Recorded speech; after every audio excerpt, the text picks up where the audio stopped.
So I'm happy to now introduce Nan O'Sullivan, who is the Associate Dean, Deputy Head, and Senior Lecturer in Victoria University of Wellington, Te Harenga Waka's Faculty of Architecture and Design Innovation. Her scholarship questions, debates, and demonstrates the roles and responsibilities of both design and designers in society. And a specific emphasis, and part of the reason we have asked Nan to join us today, is that her work is in the incorporation of indigenous place-based knowledge as a critical component within the discipline of design, as well as the pedagogy delivered. So welcome, Nan, and thank you for joining us. Thank you so much. It was a wonderful conversation that's just completed. Okay, I'm going to be a bit clumsy now. Should I share my screen now? Sure. Yeah, okay. I think I can do this. Desktop.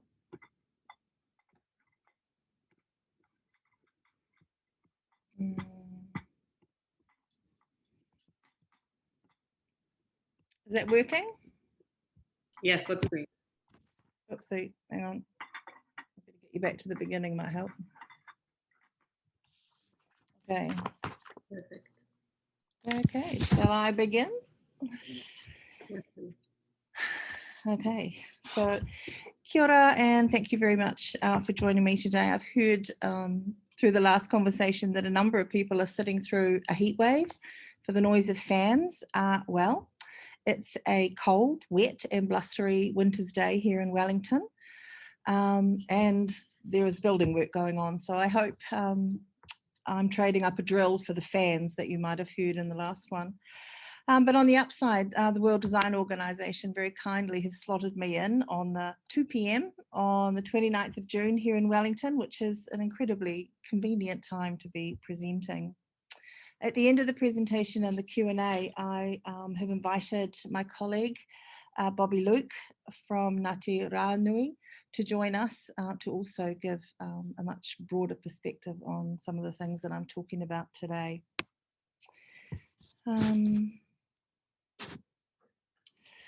So I begin today with a pepeha, which is a Māori introduction that prioritises whakapapa. I will, in Te Reo, the language of Māori, the indigenous of New Zealand, introduce myself by telling you who I am, what connects me to New Zealand, and who I owe that connection to. So, kia ora rā a te whānau whānui. E nā mana e nā reo, nē rā tahi mihi nui ki a koutou. Ko rupehu te mauna. Ko mofongo te awa. Ko Ngāti Pakeha toka iwi. Ko whanganui a tara aho. Ko Nan O'Sullivan toka ingoa. No reira, tēnā koutou, tēnā koutou, tēnā koutou katoa.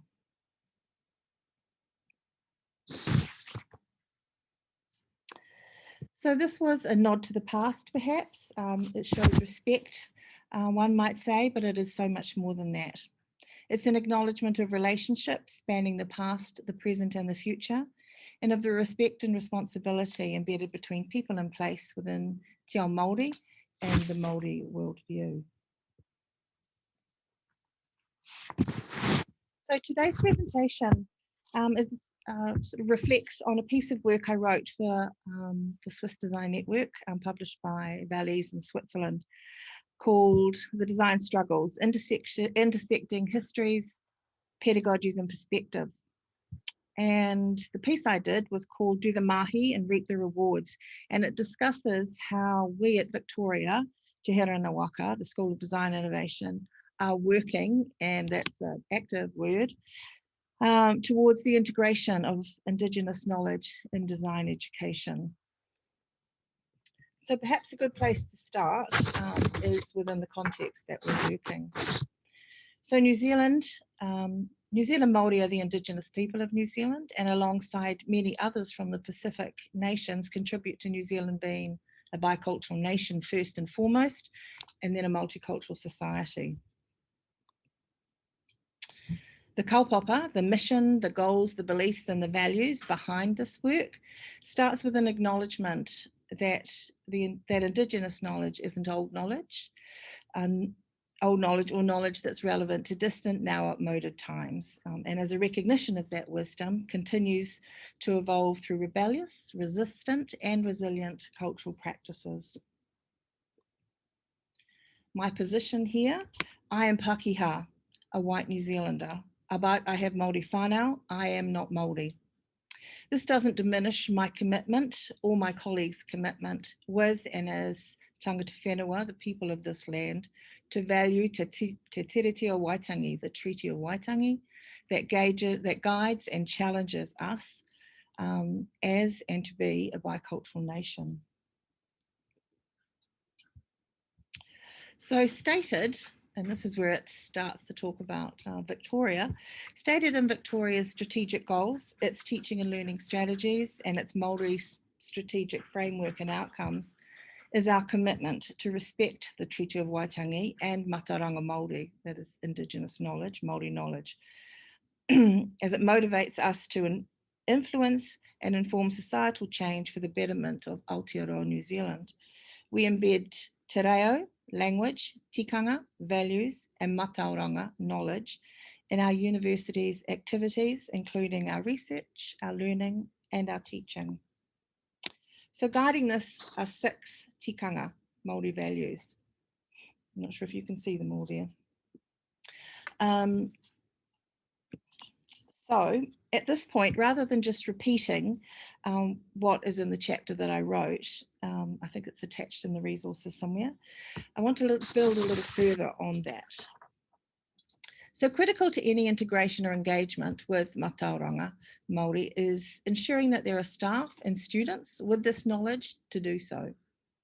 Katarina Davis, who's an outstanding young Māori designer in social innovation space here in Aotearoa, said, "A voice may be heard, but a face needs to be seen." And while we quote the whakatauki, "He aha te mahinui o te ao, he tangata, he tangata, he tangata," what is the most important thing in the world? It's people, it's people, it's people. What we need to do is walk the walk. So this has its challenges of its own. In 2015, we were a much smaller school with aims and goals to grow. But how do we attack? We've now done this. We were 3 programs, we are now 8. But how do we attract Māori academics into what is a traditionally Eurocentric institution with models of assimilation? In short, and in a model that I would say was back to front, I undertook the radical shift in the first year in our Design for Social Innovation programs. I suspect I was the one doing. I suspect the learning was on me, as it was our young Māori and Pacifica students that informed the curriculum as much as any of my research or discussions with fellow academics from Victoria. Both Māori, the academics were both Māori and non-Māori. Although I would have rather a Māori academic do this work, the system doesn't recruit for knowledge that we don't teach. So step 1 was to make space and connect this knowledge to our discipline. In spite of the support and determination to recruit Māori academics, it took me 3 years. 2 heads of school, both fully supportive and active in the endeavour to employ our first Māori academic. We now have 3 Māori academics within the first year and the Design for Social Innovation programs, with an ongoing commitment to continuing to grow both our mataranga capabilities and capacity. Oops. There's the 3, sorry. I talk in Design Struggles about the different layers and the different considerations that we need to make. Our individual responsibilities to our learnings as non-Māori of matauranga, and it is not the responsibility of a few to take on and achieve this work. Specifically, it is not just the job of Māori academics. My own research guided me to a theory called the silent way. And it was developed by a French mathematician and educator, Caleb Gatineau, in the early 1900s or mid-1900s. And it employs indigenous methods of teaching and learning where the silence of the teacher gives room to explore cultural acumen and the teacher the room to grow through observation. This has resulted in comments from students like, casting an eye over my educational experience, an epiphany had occurred when I was encouraged to use aspects of my culture in my design process. There is no doubt that this inclusion allowed me to express myself, explore more confidently, and design more intuitively. Also, the wider acknowledgement that Māori should stand tall in the fact that their ancestors led the world in technology and innovation. It's in their DNA. So at this point, I'm going to illustrate how the three aspects of the university's commitments are addressed. Te reo, the language, tikanga, Māori values, and mata Aranga, Māori knowledge.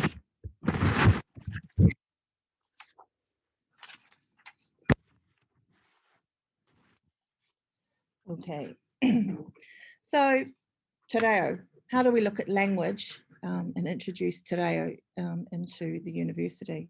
This isn't a particularly nuanced view or description of what stages we are all at, but I think it enables some insight. First, David Hakaraia, our first Māori academic, a reo speaker. Currently, David is on research and study leave in full immersion reo for a year. At the course is called Heke Reo, and it's at the Te Wanga o Rakawa. It is his rangatiratanga to develop, or we should enable the rangatiratanga to develop his own knowledge how and when he sees it is appropriate. I am a non-reo speaker, learning and keen to learn more. The university offers tahapai courses where we can learn Māori protocols and Māori language. There are also 8-week courses in reo. There is night school available for everybody. There are online courses and there are a wonderful series of books have just recently come out, written by Scotty Morrison. We also have our non-te reo speakers. Like any university, we have many internationals teaching here. We also have Pakeha New Zealanders who perhaps are reticent or not confident to engage with reo. They too are encouraged to do the te hapai courses, but also just hearing and listening to te reo from others, but also encouraging their students to speak te reo in class. And again, the silent approach where hearing it enables you to move on and become more confident yourself. I might have got out of kilter here. The second thing we do here is looking at our, rather than designing a recruitment tool, this is a pedagogical tool. So it is a website that was designed for our first year students transitioning from high school into the university space. And it highlights our expectations of them, but also theirs of us. So the akoranga, the reciprocity of the relationship between teaching and learning. It also scatters te reo throughout. So again, they're hearing te reo and reading te reo as part of their normal day. We've also translated all our course names to be bilingual. And also, I'm not sure if you can see it there, but the course learning objectives also include the tikanga, the values, as part of the learnings that we seek. We also have a safe and very active space for our young Māori students, where they can learn, get support that they want, and grow as young Māori. The next is the tikanga. How do we include the Māori values? As I discussed earlier, as part of the strategic goals, our teaching and learning, and our Māori framework and strategic outcomes, all include these 6 tikanga. Akoranga, the reciprocity of teaching and learning. Kakiakitanga, guardianship and the stewardship of our students. Manakitanga, kindness and compassion towards them. Rangatiratanga, the notion of self-determination. Waimataranga, curiosity, valuable in education. And whanaungatanga, the shared experience that we all have as part of education. As part of the design school, and something I've recently suggested to my colleagues, is that how we might add more tikanga to what we do, or more nuanced understandings, and how we could apply this to our practice. Whakaaro, our broad-mindedness. Turanga waiwai, our sense of belonging. Whakamanawa, our self-belief, our students' self-belief. Atawhai, compassion. Totiki, balance. And tautoko, support.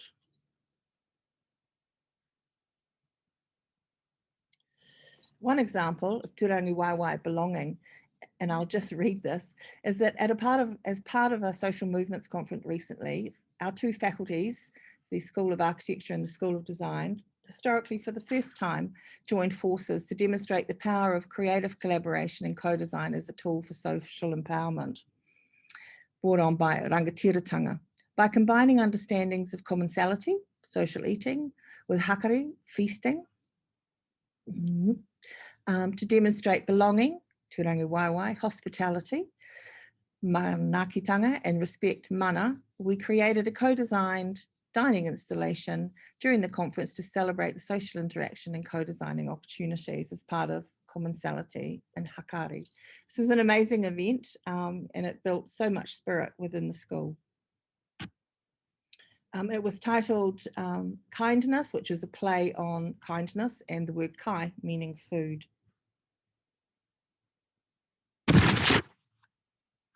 Matauranga, knowledge. How do we use and how can we illustrate Māori knowledge within our work and the work of our students? Some of the examples I show here are from Agents of Change, our 300 level, which is a capstone course. It's taught by Bobby Luke, who will join me shortly, and also some master's work from our social lab. The first is kakiakatanga, that idea of guardianship, stewardship, not ownership.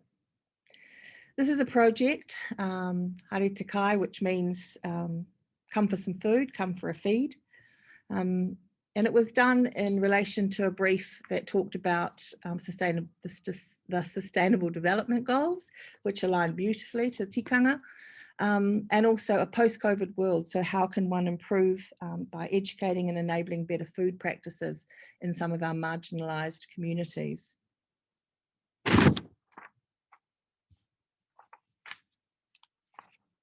The next is rangatiratanga, autonomy, again out of Agents of Change.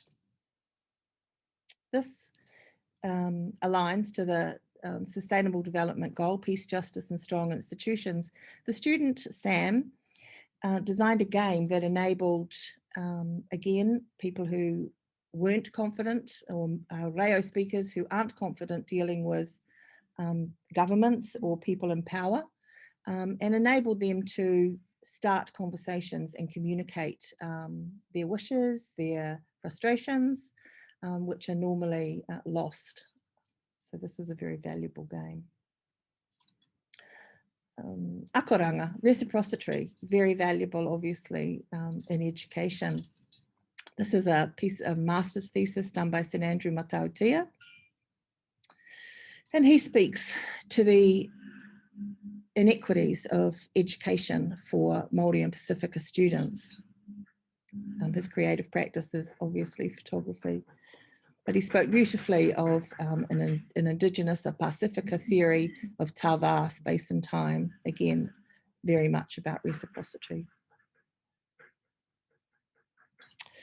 So I'm coming to an end here, full circle, but perhaps three more of the more nuanced tikanga that I believe are very important to the design work that we do. Certainly listening to the speakers before, I think they really apply.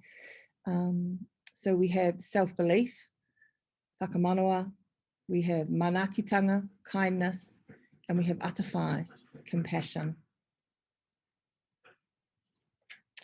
And I guess leaving us with perhaps another whakatauki that I believe and I hope guides my work is ta whaitia te aro o te tira tupono me te aroha. Follow a path of integrity, respect and compassion. So kia ora and thank you. I will slide aside and introduce Bobby Luke of Ngāti Rānui. And if there are any questions or comments, happy to answer them. Thank you. How do I get out of that? Oh, have I exited that? Oh no.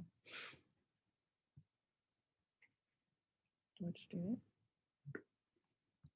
Oh.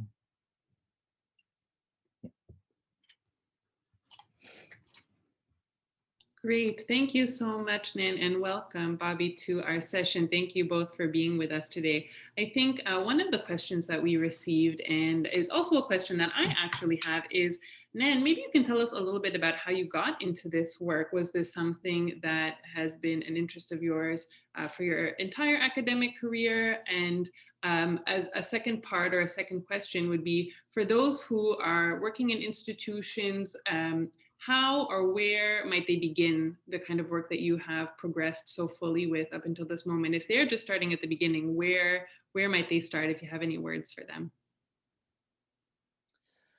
How did I get into it? I guess two ways, or two things happened. One, my young nephew, Hohepa Thompson, who is part Māori, came through this institution. He's been a great learning for me in terms of, a little like St Andrew, the frustrations or the absence of knowledge for Pacifica and Māori students or indigenous. You know, we have something like 35 different cultures in our first year studio. And secondly was really getting to know a group of Māori and Pacifica students in the first year. I was the director of the first year for a while. And I realized, you know, I was teaching visual languages to people who had the most beautiful visual languages out there, who just jumped into these projects with comfort and knowledge and intelligence and maturity that wasn't apparent in many of the other students. It was a leap for them. So I realized that the knowledge in the room wasn't mine. I didn't have it, they did. And so it was a matter of turning the curriculum around to better enable them to realize that they did not have to meet the ideals of modernism or whatever other aesthetic we were banging home to them at the time. And that was the beginning. How to start? As I alluded to before, I think we did it backwards.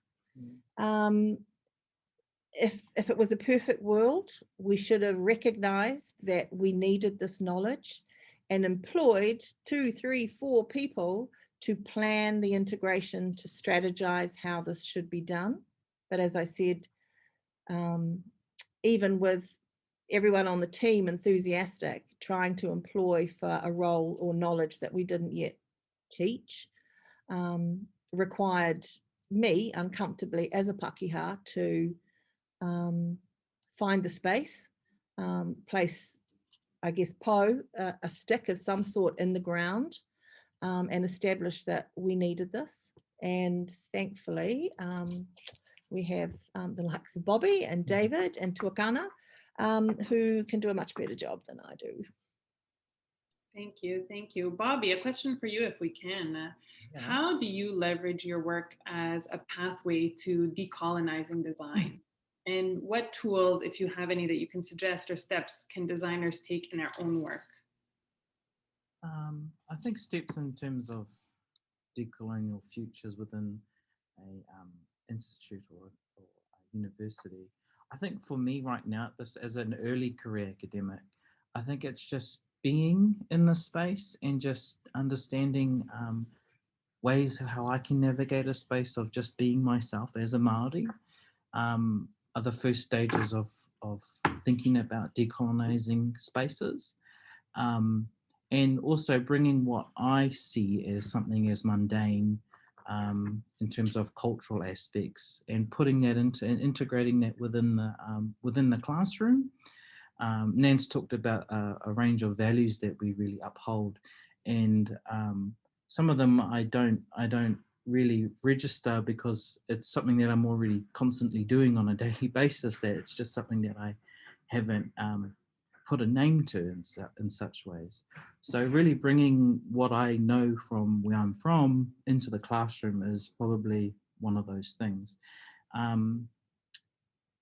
And using that agency is where I can teach comfortably as well. In terms of tools, I think having allies with you in that space is a good one. Nan has definitely paved a space for me to enable my own agency within that space. But yeah, it's a natural way of gesturing decolonial futures within this space. I don't think I even engage with decolonial theories or ideas. I just use my own knowledge where I'm from and what I do with my mum and my family and what I've been taught, or the authentic things that I know about being Māori and not just knowing Māori.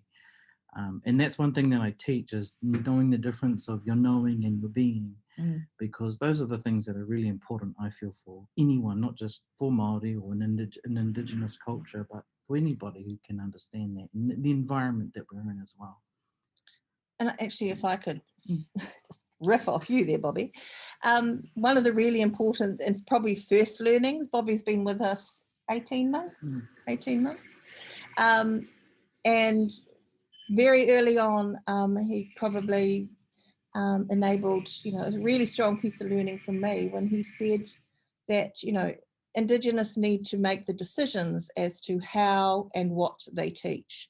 It's not a matter of them coming into this place and, squidging around and finding a place to be. It's the space is theirs.